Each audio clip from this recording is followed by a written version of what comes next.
Hi, this is Becky with Icing on Top Becky's Cakes, and today we're going to make this Easter lily. And I was sent a picture by one of the people who follow my page because they know I like to do my flowers from actual photos of flowers.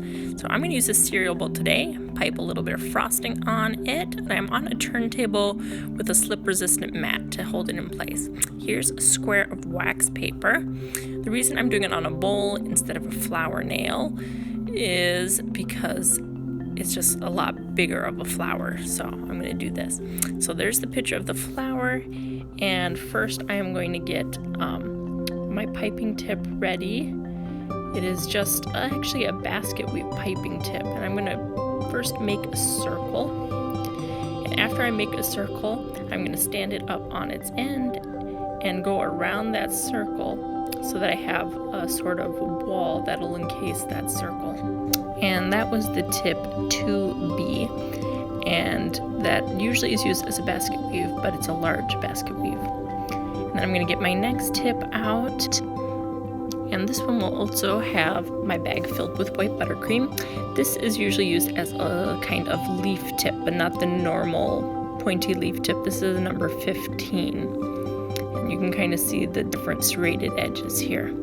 So we're going to use the smaller one, which is going to be on top and on bottom, and the larger sides will be on both ends. And we're going to squeeze, let it build as we go over, and then pull and release the pressure as we're pulling out. And that'll give us a little tip. And now we're going to leave a space, because I'm going to do 3 petals at a time, and then the other 3 petals will overlap these.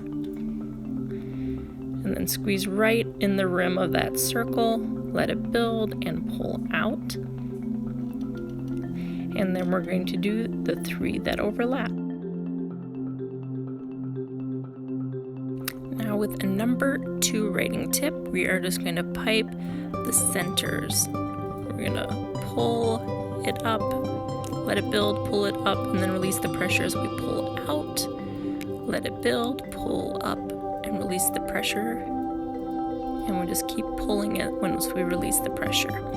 And now since this is very stiff buttercream, sometimes it won't stick as well, so you might just have to wipe off the tip a time or 2 to get one to stick. But yes, we definitely want to use very stiff buttercream when making flowers, because that'll give us the details that we want and it'll help it hold up better. Now I'm going to use a little bit of gold food coloring, which will come out almost looking brown. I'm using a food safe paintbrush, but if you don't have that, you can use a toothpick even. And I'm just going to put this just right on the tips of each of my centers. And then after I put them on each of the tips, then we're going to add a little bit of detail that I noticed on some of these petals.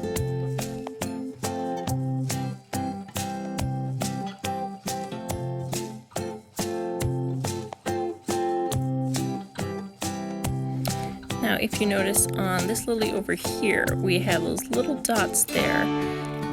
So we're going to take our food paintbrush or toothpick and we're going to lightly dot those dots on there to give the details just like the picture. And there's our buttercream lily. Now you can just pop it in the freezer, and once it is frozen, you can get a sharp knife under that and pop it right off your wax paper and put it on your cake or cupcake or anything like that.